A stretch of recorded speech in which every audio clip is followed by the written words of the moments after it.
දරුවනේ ඔයාලා මම මේ කියන කවිය මාත් එක්ක කියන්න. පූ යන්නෙන් පූසා, බූ යන්නෙන් බූලා, ලූ යන්නෙන් ලූලා, හූ යන්නෙන් හූනා, පුරු පුරු පූසා, බුක් බුක් බූලා, චික් චික් පූනා, දියබුන් ලූලා. මේ බලන්න පූ බූ ලූ හූ වගේ මම මේ කියපු අකුරු ඌ ශබ්ද එනවා. මොකද්ද? ඌ ශබ්ද එනවා. මෙන්න මේ ඌ ශබ්දේ එන අකුරු වලට දාලා තියෙන්නේ අපි මෙන්න මේ දික් පාපිල්ල. දික් පාපිලි 3ක් තියෙනවා. මෙන්න මෙහෙම ලියන එකට කියනවා දික් කොම් පාපිල්ල. මෙන්න මෙහෙම මේ රූල යටින් මෙහෙම ලියන එකට කියනවා දික් වක් පාපිල්ල කියලා. ඊළඟට මෙන්න මෙහෙම රයන්නට දාන එක මෙහෙම කෑලි දෙකක් අරන් ලියන එක දික් ඇද පාපිල්ල. දික් කොම් පාපිල්ල, දික් වක් පාපිල්ල, දික් ඇද පාපිල්ල. අපි මේ පාපිලි 3 පාවිච්චි කරනවා ඌ ශබ්දෙට. දැන් අපි බලමු මේ වගේ තවත් වචන ටිකක්.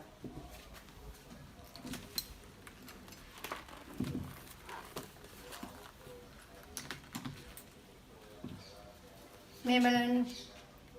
මේ තියෙන්නේ දික් කොම් පාපිල්ල. මේ ටිකේ කියවන්න බලන්න. නූල, මූණ, සූර, පූජා, දූපත. ඊළඟට මේ තියෙන්නේ දික් වක් පාපිල්ල. මේ ටිකේ තියෙන්නේ කියවන්න බලන්න. කූර, කූඩ, කූට, කූඩු, කූඹි. ඊළඟට මේ තියෙන්නේ දික් ඇද පාපිල්ල. රූප, රූල, රූම්, රූස්ස, රූකඩ. ඔයාලා මේ වචන ටික තවත් කීප පාරක් කියවන්න. කියවලා මේ ටිකත් ඔයාලා පොතේ ලියාගන්න. දැන් අපි බලමු මේ වගේ තවත් දිග පාපිල්ල යෙදෙන වචන මොනවද කියලා.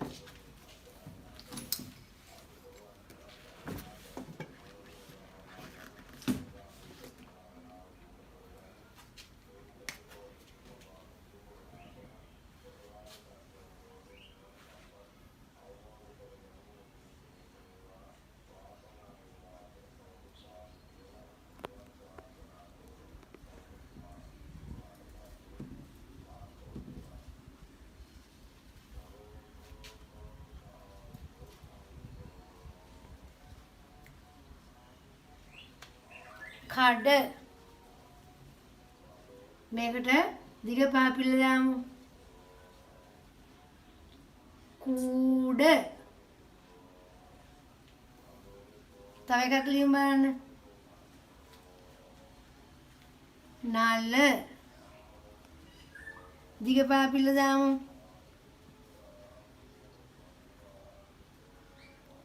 නූල.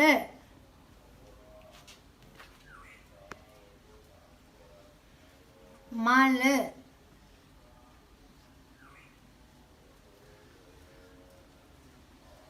මූල.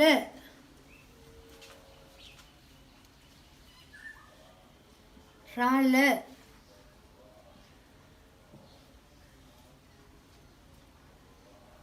රූල.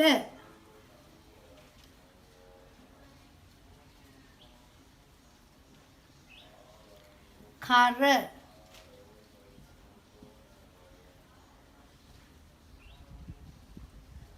කූර. දැන් බලන්න මේ අකුරට දිග පාපිල්ල දාලා තමයි මේ ලියලා තියෙන්නේ. කඩ, කූඩ, නල, නූල, මල, මූල, රළ, රූල කර කූර. දැන් ඔයාලා මේ වචන ටික තවත් කීප පාරක් කියවන්න. ඊට පස්සේ ඔයාලගේ පොතේ මේ ටික ලියාගන්න. දැන් අපි බලමු තවත් වචන කීපයක්.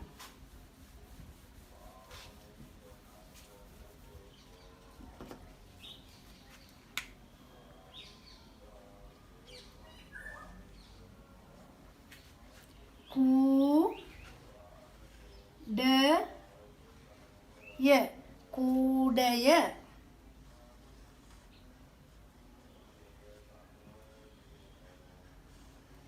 රූකඩ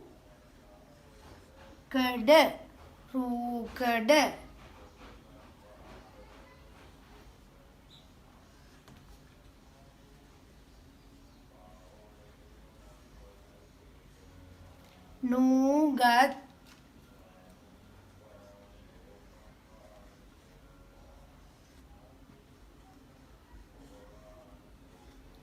සූකිරි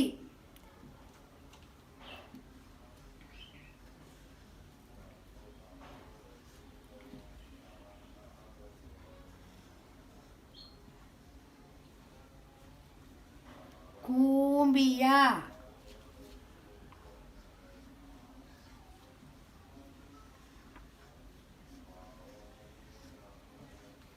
දූවිලි.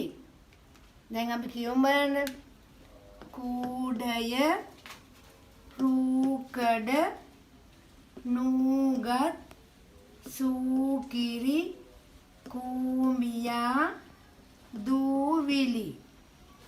දැන් ඔයාලා මේ දික්පාපිල්ල දාලා ලියපු වචන ටික ඔයාලා කීප පාරක් කියවන්න.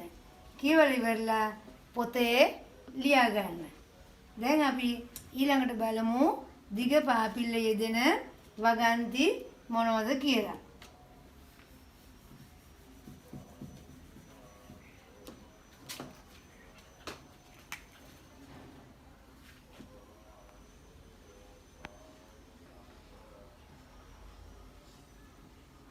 ලූලා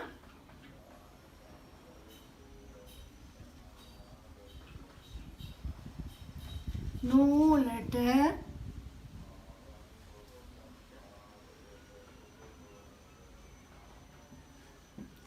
බයයි.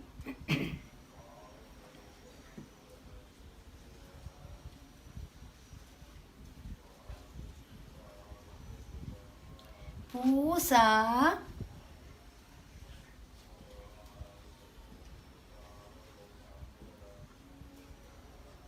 රූපය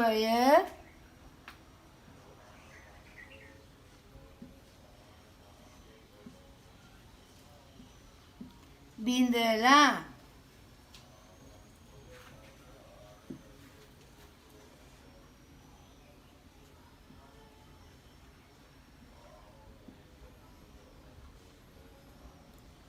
රූපිකා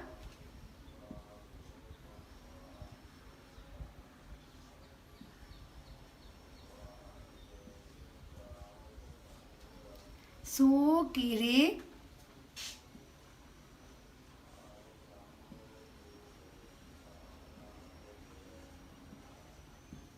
කනවා.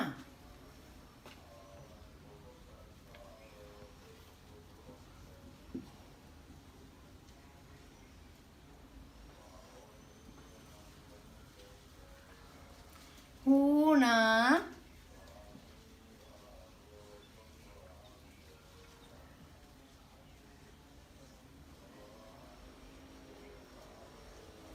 කූඩයට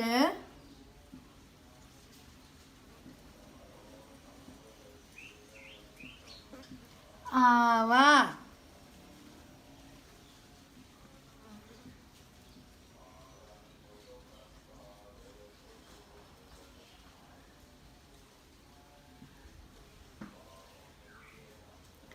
දූරියන්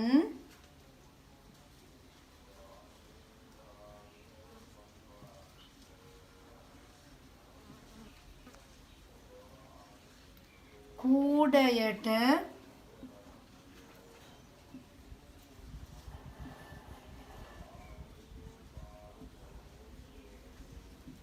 දමන්න.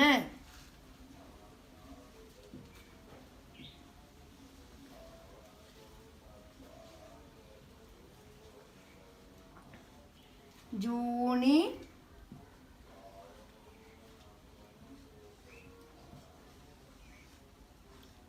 ජූලි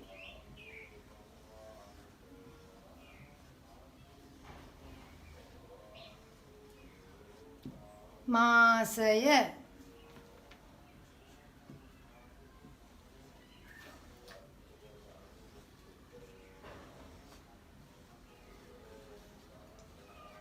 චූලනී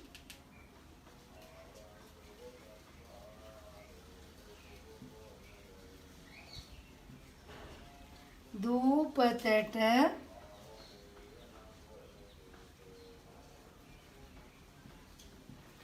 ගියා.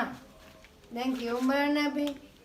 ලූලා නූලට බයයි. පූසා රූපය බිඳලා.